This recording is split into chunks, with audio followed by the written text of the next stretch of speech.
Welcome to active contracts Tamil. So என்னோட name Krishnamurthy. நான் SEBI register advisor கிடையாது. இந்த வீடியோ உங்களுக்கு ஒரு எஜுகேஷ்னல் பர்பஸ்க்காக மட்டுமே. ஸோ வர்ற மே மாதம் 10ஆம் தேதி, மே மந்த் 10th வர்ற சண்டே நமக்கு மந்த்லி செஷன்ஸ் வந்து ஸ்டார்ட் ஆக இருக்குது. ஸோ ஜாயின் பண்ணணும் விருப்பம் இருக்கவங்க 7904877610 அப்படின்ற நம்பருக்கு வாட்ஸ்அப் பண்ணி செஷன்ஸ்க்கான டீட்டெயில்ஸ் வாங்கிக்கிங்க.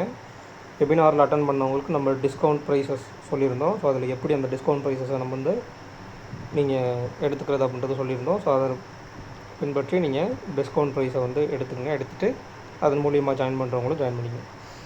ஸோ இன்றைக்கி மார்க்கெட் அப்படின்றது ஒரு இன்சைட் நெகட்டிவ் ஓப்பனான ஃபஸ்ட்டு 5 மினிட்ஸில் எஸ்டர்டே லோவுக்கு கீழே போயிட்டு அகைன் ஓப்பனுக்கு மேலே க்ளோஸ் ஒன்று. இந்த 5 மினிட்ஸில் என்ன நடந்திருக்கு அப்படின்னு கேட்டிங்கன்னா, ஓப்பனான 5 மினிட்ஸில் எஸ்டர்டே, அதாவது கரண்ட் வீக்குடைய ஐவி நேற்றுக்கு இருந்ததை விட ஓப்பன் ஆனோடனே drop out. Next week call சைடில், நெக்ஸ்ட் வீக் ஐவியும் கால் சைடில் ஒரு சின்ன ட்ராப் அவுட் இப்படி நடந்திருக்கு. ஸோ நடக்கும்போது என்ன ஆகுது அப்படின்னா, மார்க்கெட் மேலே போகிறதுக்கான சாத்தியக்கூறுகள் இல்லை அப்படின்னு வருது ஒன்று. ரெண்டாவது, ஓப்பன் மார்க்கெட்டில் 24,000 ஸ்ட்ராடல் அப்படின்ற மாதிரி வர்றாங்க. ஸோ 24,050, 23,950 அப்படின்ற மாதிரி மார்க்கெட் வந்து ரன் ஆக ஆரம்பிக்குது. ஸோ அதுக்குள்ளே ஒரு சைட் பேஸ் மார்க்கெட் அப்படின்றது போகுது. ஏன்னா 950 ஆல்ரெடி போயிட்டாங்க, அங்கேருந்து போய் 24,050 போயிட்டு அதுக்குள்ளே ஒரு சைட் பேஸ்ன்ற மாதிரி போகுது. ஸோ ஓப்பன் அபோவ் மார்க்கெட் அப்படின்றது சஸ்டெயின் ஆகலை, ஓப்பன் பிலோ தான் இருக்காங்க. இன்னொரு முக்கியமான விஷயம் என்னென்னு கேட்டுக்கிட்டிங்கன்னா, நெக்ஸ்ட் வீக் கான்ட்ராக்டில் put option side ITM to OTM percentages slightly இன்க்ரீஸாக இருந்தாங்க. இது எவ்வளோ பேர் வாட்ச் பண்ணியிருந்தில்ல. ஐடிஎம் பர்சன்டேஜஸ் வந்து ப்ரீவியஸ் க்ளோஸ்க்கு மேலே இருக்கக்கூடிய பர்சன்டேஜ் ஒரு 23 அல்லது ஒரு 24 அப்படின்ட்டு இருந்தாங்கன்னா, ஓடிஎம் வந்து 26, 27 அப்படின்ற மாதிரி 1 or 2% வந்து எக்ஸஸாக இருந்தாங்க. ஸோ அப்போ புட் ஆப்ஷன் சைடு ஒரு மொமெண்டம் இருக்கிறதுக்கு சான்சஸ் இருக்குது. பட் இங்கே எஸ்டர்டே ஹை அண்ட் லோவுக்கு உள்ளே இருந்து டேபிள், முக்கியமாக டேபிள் வந்து எப்படின்னா அதில் கான்ட்ரடிக்ஷனாக, இப்போ மார்க்கெட் ஓப்பன் பிலோ இருக்குது, ஆனால் எஸ்டர்டே லோவுக்கு உள்ளே இருக்குது. ஓகேங்களா, இதை நீங்கள் அண்டர்ஸ்டாண்ட் பண்ணிங்க. ஓப்பன் பிலோ எஸ்டர்டே லோவுக்கு உள்ள ஒன்று. ITM to OTM percentages put option சைடில் இருக்குது ஒன்று. அடுத்த விஷயம், அதே மாதிரி இன்றைக்கி எக்ஸ்பைரி, ஸோ ரேஞ்சு பெருசாக இருக்காது. அடுத்த விஷயம், அதுக்கப்புறம் டேபிள் வந்து கான்ட்ரடிக்ஷனாக, டேபிள் எப்படி பில்ட் ஆகுதுன்னா, multiple strangle call side build ஆகுது. அப்போ multiple strangle call side build ஆகிட்டு மார்க்கெட் ஓப்பன் பிலோ நின்ட்டாங்கன்னா என்ன அர்த்தம்னா, கால் ரைட்டர்ஸ் உள்ளே அதிகமாக இருக்காங்கன்னு அர்த்தம். அதுக்காக வந்து மார்க்கெட் கீழே போகுமான்னு கேட்டிங்கன்னா, அங்கே மல்டிபிள் ஸ்ட்ராங்கிள் புட்டோ இல்லை கொஞ்சம் கொஞ்சமாக மார்க்கெட் கீழே வரணும். அப்போ என்ன நடக்குது அந்த இடத்துல, நீங்கள் ஓவரால் பார்க்கும்போதே கொஞ்சம் கொஞ்சமாக சைட் பேஸ் போட்டு மார்க்கெட் கீழே வர்றாங்க. ஸோ கீழே வரும்போது என்ன ஆகுதுன்னா, இந்த ஒயிட் ரேஞ்சோட பாட்டம், இது ஷார்ட் ரேஞ்சோட பாட்டம், இது ஒயிட் ரேஞ்சோட பாட்டம். அங்கே வரும்போது என்ன ஆகுது அப்படின்னா, 24,000 கால், 24,000 புட்டு, அதாவது இப்படி multiple strangle put option form ஆகுது. 24,000 புட்டு, அடுத்து 23,950 புட்டு, அடுத்து 23,900 புட்டுன்னு சொல்லிட்டு மல்டிபிள் ஸ்ட்ராங்கிள் புட் ஆப்ஷன் 900 வரைக்கும் ஃபார்ம் ஆகுது. அப்போ இந்த இடத்துல ஒயிட் ரேஞ்சோட பாட்டமுக்கும் கீழே மார்க்கெட் போகுமா? போகிற அளவுக்கான சாத்தியக்கூறுகள் இருக்கா? எக்ஸ்பைரி அன்னைக்கு கிடையாது. அது நடந்திருக்கணும் அப்படின்னா பெரிய கேப் டவுன் ஓப்பன் ஆகிட்டு ஒரு ஷார்ட் ரேஞ்சோடைய பாட்டத்துக்கு கீழே ஓப்பன் ஆகிட்டு அதுக்கும் கீழே நின்றுருந்தாங்கன்னா ஒயிட் ரேஞ்சோட பாட்டத்தை பிரேக் பண்ணி கீழே போகிறாங்க. பட் அப்படி நடக்கலை.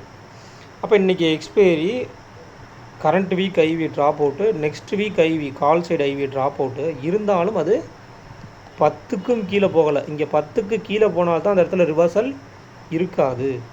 அப்போ 10க்கு கீழே போகணும்னா என்ன ஆகும்? ரிவர்சல் இருக்கும். அது எவ்வளோ தூரம் இருக்கும்? அட்லீஸ்ட் 23,950 வரைக்கும். அப்போ என்ன ஆகுதுன்னா, 950க்குள்ளே வரும்போது அகெயின் ஒயிட் ரேஞ்சோட பாட்டம் வராமல் எஸ்டர்டே லோவுக்குள்ளே போகிறாங்க. எஸ்டர்டே லோவுக்குள்ளே போய் ஓப்பனுக்கே போயிடுறாங்க.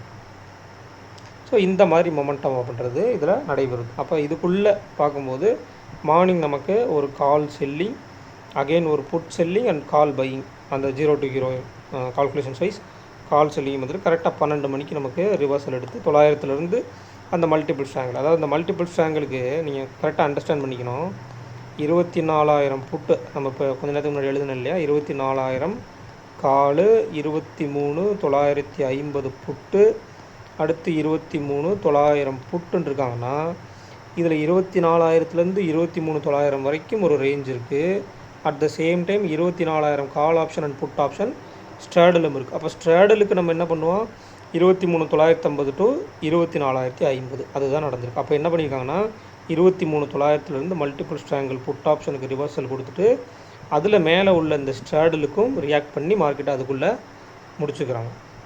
இதை நீங்கள் கரெக்டாக அண்டர்ஸ்டாண்ட் பண்ணிங்க. அப்போ டேபிள் ஒரு கான்ட்ரடிக்ஷனாக இருக்குது, மார்க்கெட் ஓப்பன் சினாரியோ ஒரு கான்ட்ரடிக்ஷனாக இருக்குது. அப்போ என்ன ஆகுதுன்னா சைட் வேஸ் போகிறாங்க. So put option side ITM to OTM percentages இருந்தனால மார்க்கெட் வந்து சைட் வேஸ் டு டவுன் வர்றாங்க.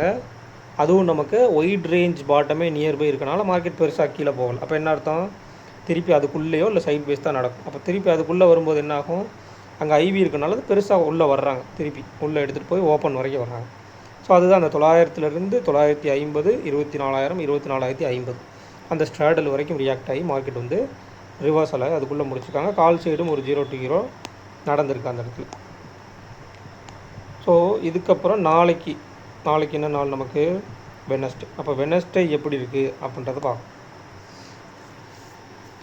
ஸோ இதுக்கிடையில் மே மாதம் நமக்கு இப்போ தான் ஸ்டார்ட் ஆகிருக்கு, சரிங்களா. மே மாதம் நமக்கு இப்போ தான் ஸ்டார்ட் ஆகிருக்கு. ஸோ மே மந்த் எடுத்துட்டிங்கன்னா 1ஆம் தேதியும் லீவ் ஆல்ரெடி முடிஞ்சது. அடுத்து 28ஆம் தேதி தான் நமக்கு லீவ் இருக்குது மே மந்தில். ஸோ அதை வந்து கொஞ்சம் கவனத்தில் வச்சுக்கோங்க. இடையில லீவ் இது வந்துச்சுன்னா நான் வந்து அந்த நாள் வீடியோ போடும்போது நெக்ஸ்ட் டே ட்ரேடிங் செஷன் சொல்லுவேன். ஸோ அதை கவனத்தில் வச்சுக்கோங்க. முன்னாடியே நான் அந்த ஒரு நாளைக்கு லீவுக்கு முன்னாடியே நம்ம போடுற மாதிரி இருக்கும் இல்லையா. ஸோ நெக்ஸ்ட் டேன்ற மாதிரி இருக்கும். இப்போ இதில் அடுத்து நமக்கு மார்க்கெட் முடிஞ்சிருக்கிறது 24,032. ஓகேங்களா, மார்க்கெட் முடிஞ்சிருக்கிறது 24,032. இதில் கவனிக்க வேண்டிய விஷயம் வந்து மார்க்கெட்டில் முடிஞ்சிருக்க இடத்துல ஒரு ஸ்ட்ராடலுக்கு உட்பட்டு தான் மார்க்கெட் முடிஞ்சிருக்கு. அப்போ ஐவி, இந்த ஐவியும் சரி, இப்போ இருக்கக்கூடிய ஐவி நாளைக்கு ட்ராப் அவுட் ஆச்சுன்னா என்ன ஆகும், ஐவி வந்து 10 கீழே போச்சுன்னா மார்க்கெட் சைட் வேஸ் டு டவுனோ இல்லை சைட் வேஸ் டு அப்போ ஏதோ ஒரு சைடில் வந்து சைட் வேஸாக ஒன் சைடராக சைட் வேஸாக இருக்க போகிறாங்கன்னு அர்த்தம்.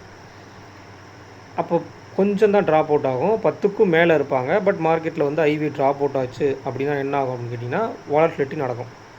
வாலட்டிலிட்டி மேலே போனால் கீழே வரும், கீழே போனால் மேலே வரும்ன்ற மாதிரி கண்டிஷன்ஸ் தான். என்ன மோஸ்ட்லி வெட்னஸ்டே வந்து அப்படி தான் இருந்திருக்கு. அல்லது ஒன் சைடராக போகணும்னா இன்றைக்கி இருக்கிற மாதிரி நாளைக்கும் ஐடிஎம் டு ஓடிஎம் பர்சன்டேஜஸ் இப்போ ஸ்லைட்லி இன்க்ரீஸ் ஆகிருச்சு இல்லையா, அது கொஞ்சம் ஹெவியாக இன்க்ரீஸ் ஆகி மார்க்கெட் வந்து ஒன் சைடராக போகும். அப்போ அதுக்கு என்னென்ன சாத்தியக்கூறுகள்னு பார்க்கணும். அப்போ 24,000 முடிஞ்சிருக்காங்க அப்படின்னா 24,000 புட் ஆப்ஷன் அப்படின்றது நம்மளுக்கு ஷார்ட்டஸ்ட் எட்ஜினுடைய பாட்டம், 24,100 அப்படின்றது நம்மளுக்கு ஷார்ட்டஸ்ட் எட்ஜினுடைய டாப். அப்போ ஷார்ட் எட்ஜினுடைய டாப் வந்து 24,100, 24,050 அப்படின்றது ஷார்ட்டஸ்ட் எட்ஜினுடைய மிட் பாயிண்ட் ஒன்று. அடுத்து ஒய்டஸ்ட் ரேஞ்ச் அப்படின்னு எடுத்துக்கிட்டிங்க அப்படின்னா இதில் வந்து 23,500 வரைக்கும் கொடுத்துருக்காங்க. அவ்வளோ பெருசாக நீங்கள் எடுக்கணுமா அப்படின்னு கேட்டிங்கன்னா தேவையில்லை, அது ரேஞ்ச் ரொம்பவே பெருசாக போகும். இன்னும் ஐவி வந்து பெருசாக இன்க்ரீஸ் ஆகலை. ஸோ அப்படின்ற பட்சத்தில் அதில் பெருசாக நம்ம வந்து கவனிக்க தேவையில்லை. அப்படியே நீங்கள் எடுத்துக்கிட்டாலும் கூட ஒயிட் எட்ஜுக்கு 2 ஒயிட் எட்ஜோ எடுக்கிற மாதிரி இருக்கும். ஒயிட் எட்ஜ் வந்து 23,500 எடுக்கணும், 24,000 எடுக்கணும், 2 பக்கமும் எடுத்துக்கணும். அல்லது இப்படி எடுத்துக்கிட்டாலும் கூட 23,500, 24,500 எடுத்துகிற கூட 1000 பாயிண்ட்டு, அதில் நடுவில் மிட் பாயிண்ட்டு 24,000. ஏன்னா ஐவி இன்க்ரீஸ் ஆகலாம், இன்க்ரீஸ் ஆனால் அதுவும் மாறலாம். இப்போ 24,000, 24,050 அப்படின்றது 2 மிட் பாயிண்ட் ஆகுது. ஷார்ட் எட்ஜினுடைய மிட் பாயிண்ட் வந்து 24,050, ஒயிடஸ்ட் எட்ஜினுடைய மிட் பாயிண்ட் 24,000. ஒருவேளை மார்க்கெட் வந்து ஓப்பன் ஆகி ஓப்பனுக்கு மேலே ப்ரீவியஸ் க்ளோஸ்க்கு மேலே நின்றால் இது அப்படி சேஞ்ச் ஆகிறாங்க. எப்போனா 24,000 to 24,500, அப்போ 24,250 மிட்டாக மாறிடும். 24,250க்கு மேலே இருக்காங்களா கீழே இருக்காங்களான்றது ஒரு கொஸ்டினாக அந்த இடத்துல மாறிடும். அதே மாதிரி இப்போ ஸ்ட்ராடலினுடைய ரேஞ்சுக்கு வருவோம். ஸ்ட்ராடலினுடைய ரேஞ்ச் அதாவது 248, 175. அப்போ 24,000 + 248, 24,248 ஷார்ட் ரேஞ்சோட டாப்பு. இந்த இடத்துல நம்ம ஒரு மிட் பாயிண்ட்டே கால்குலேட்டர் வச்சுக்கோன்னு வச்சுக்கோங்களேன். அடுத்து 24,000 புட் ஆப்ஷன் 175 அப்படின்னு எடுத்துக்கிட்டோம்னா 23,825 அப்படின்றது ஷார்ட் ரேஞ்சோட பாட்டம். அப்போ 175 + 248 அப்படின்னு எடுத்துக்கிட்டிங்க அப்படின்னா 248 + 253 323, 423. அப்போ 24,423 அப்படின்றது ஒயிட் ரேஞ்சோட டாப். அதே மாதிரி 423 இந்த பக்கம் மைனஸ் பண்ணிட்டீங்க அப்படின்னா 23,577, 23,577 அப்படின்றது ஒயிட் ரேஞ்சோட பாட்டம். அப்போ இந்த இடத்துல என்ன சொல்கிறாங்கன்னா இதே தான், இப்போ டேபிளில் இருக்க மாதிரி 23,500 to 24,500 வரைக்கும் இந்த வீக்லி ரேஞ்சை ஃபிக்ஸ் பண்ணுற மாதிரி இருக்குது இதன் அடிப்படையில் பார்க்கும்போது. அப்போ இந்த 23,500, 24,500 க்ளோசிங் ப்ரைஸ் என்னன்றதை பார்க்கணும். 23,500 24,500னுடைய க்ளோசிங் ப்ரைஸ் எடுத்து வீக்லி ரேஞ்சில் எடுப்போம் இல்லையா? எடுக்கணும்னா ஒருவேளை ஐவி ட்ராப் அவுட் ஆச்சுன்னா இந்த ரேஞ்சுக்குள்ளேயே முடிக்கிறதுக்கு வாய்ப்பு இருக்குது. அப்போ 57.43 வச்சுட்டா 100. அப்போ 24,500 டு 23,500ன்னு எடுத்துக்கிட்டால் அந்த 100 பாயிண்ட்டை ப்ளஸ் பண்ணிங்க அப்படின்னா 24,600 டு 23,400 அப்படின்றது நமக்கு வீக்லி ரேஞ்சாக இருக்கிறதுக்கும் சான்சஸ் இருக்குது. ஸோ பார்த்து கேர்ஃபுல்லாக பாருங்கள்.